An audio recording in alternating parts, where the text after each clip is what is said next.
We are making this request on three direct grounds. First, Representative Omar improperly and deliberately filed for a tax status for which she was not qualified, an illegal action in both federal and state law.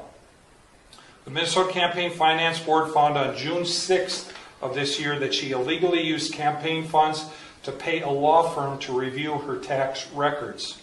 Is on adoption of the resolution. Those in favor say aye. Aye. Those in favor say no. No. It's the opinion of the chair that the ayes have it and the resolution is agreed to. For years, Congresswoman Ilhan Omar has been one of the most polarizing figures on Capitol Hill. To her supporters, she represents a bold new generation of lawmakers willing to challenge American foreign policy and speak out on issues many politicians avoid. To her critics, she represents something very different, a member of Congress whose rhetoric and controversies have repeatedly pushed the limits of what many believe is appropriate for someone in such a powerful position. That long-running tension reached a boiling point inside the House chamber during a dramatic vote over her role on the powerful Foreign Affairs Committee. The committee itself holds enormous influence.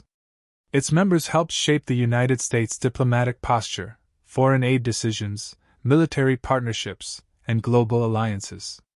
In other words, the people sitting on that committee are not just debating policy, they are helping define how America presents itself to the world.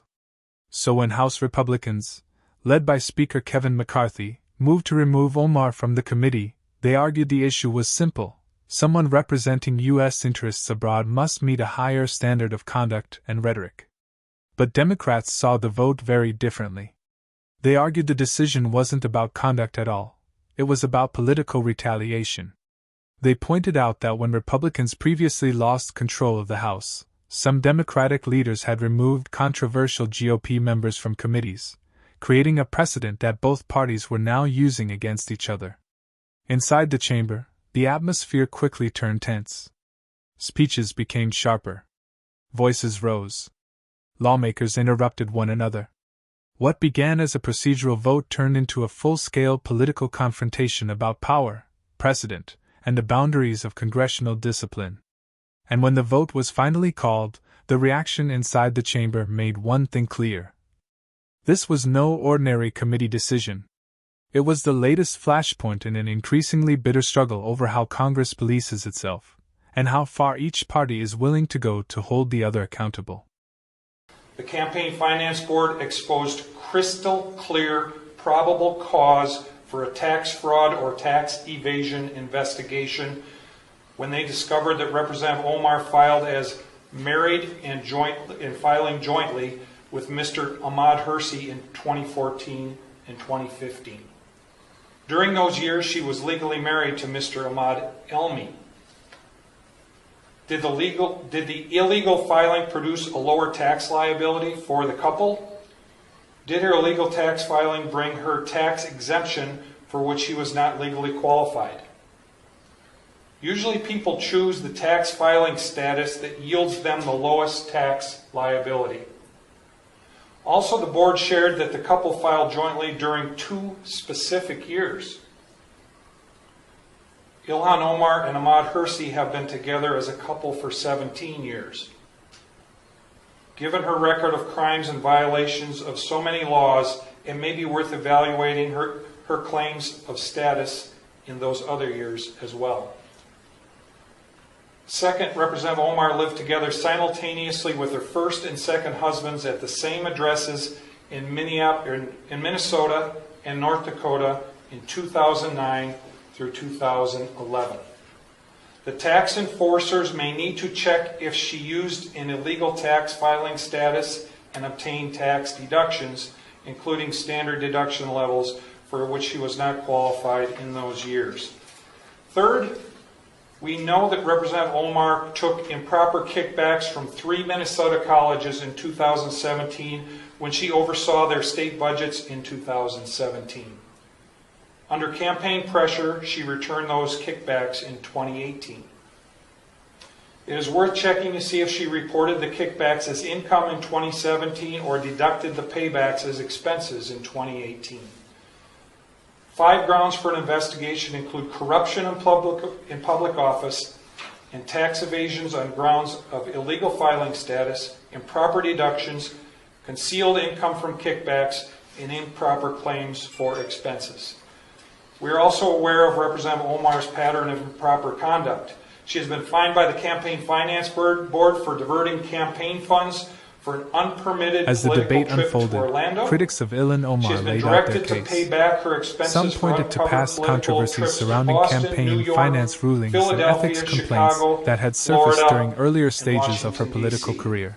She has been Others punished for referenced conversion remarks she of had campaign made about funds to foreign pay for policy personal, issues that they legal, believed and were accounting inappropriate for a services. member serving on the Foreign Affairs She has Committee. flouted laws To them, regarding the argument was filing of her personal straightforward. financial Committee data assignments in a are way a that privilege, distorted not a the right. political campaign If a lawmaker's process. past statements or actions On create June diplomatic 25th, controversy, I asked they my argued Congresswoman that Angie lawmakers Craig should to not launch be an responsible for investigation shaping into these America's foreign improprieties. policy messaging. That went nowhere. But the response from Democrats She was said, "Do immediate it and yourself." forced.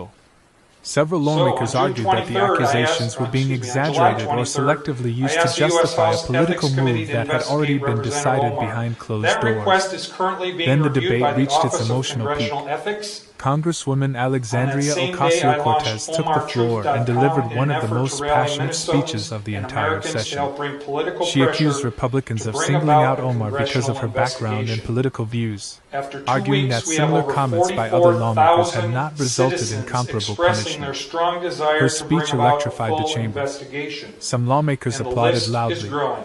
Others shook I their will heads be in adding today's frustration. request to the What facts followed was a available series of on back-and-forth speeches that OmarTruth.com. illustrated just how divided Today, Congress I had and 9 become. other representatives are Republicans asking the insisted their nonpartisan decision was federal about and protecting state the tax credibility of enforcers U.S. to diplomacy. open investigations. Democrats argued the We are move was an simply example of asking- selective outrage.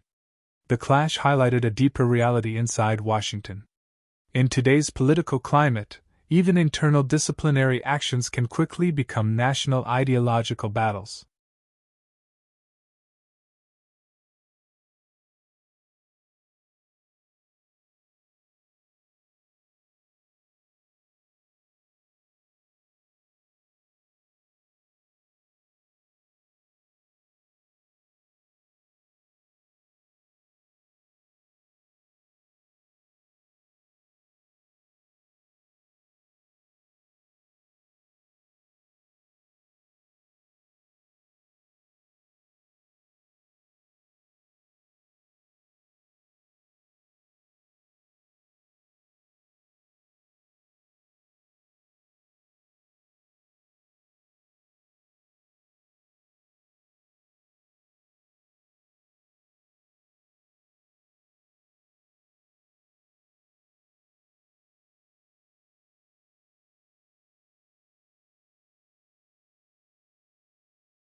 Today's resolution, as it relates to Representative Omar, details 6 statements she made as a sitting member of Congress that, under the totality of the circumstances, disqualify her from serving on the Committee on Foreign Affairs.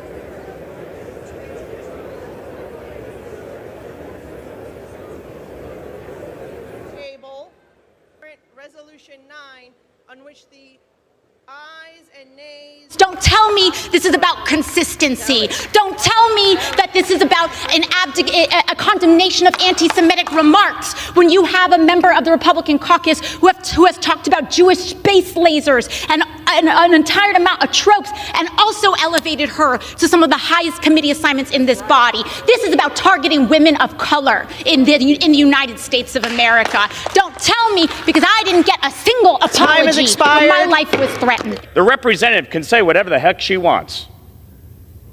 but we don't have to accept it or embrace it. Individuals who hold such hateful views should rightly be barred from that type of committee. This institution is better because of her leadership, and the Foreign Affairs Committee benefits from her perspective. So let's talk about what's really happening. Republicans are waging a blatantly Islamophobic and racist attack on Congresswoman Omar. And I've said it before, I will say it again. The white supremacy happening is unbelievable. This is despicable. We're not removing her from other committees. We just do not believe when it comes to foreign affairs, especially the responsibility of that position around the world with the comments that you make. When the vote concluded and the gavel fell, the result was clear. Ilhan Omar would no longer serve on the House Foreign Affairs Committee. But the vote didn't end the controversy. In many ways, it intensified it. For Republicans, the decision represented a long overdue moment of accountability. They argued that Congress must maintain standards for members who speak on behalf of the United States in international matters. For Democrats, the vote signaled something far more troubling. They warned that Congress might be entering a new era where committee assignments are no longer determined primarily by expertise or seniority, but by whichever party currently holds the majority. That shift, critics say, could transform committees, once designed for policy work, into new arenas for partisan punishment. And that possibility raises a much bigger question for the American public. If each new majority begins removing the other party's members from key committees, where does it stop? Does it become the new normal? Or does it push Congress further into a cycle of political escalation that becomes harder to reverse with each election? Because in the end, the fight over Ilhan Omar wasn't just about one lawmaker. It was about the evolving rules of political power in Washington. And judging by the intensity of this debate, that conversation is only just beginning.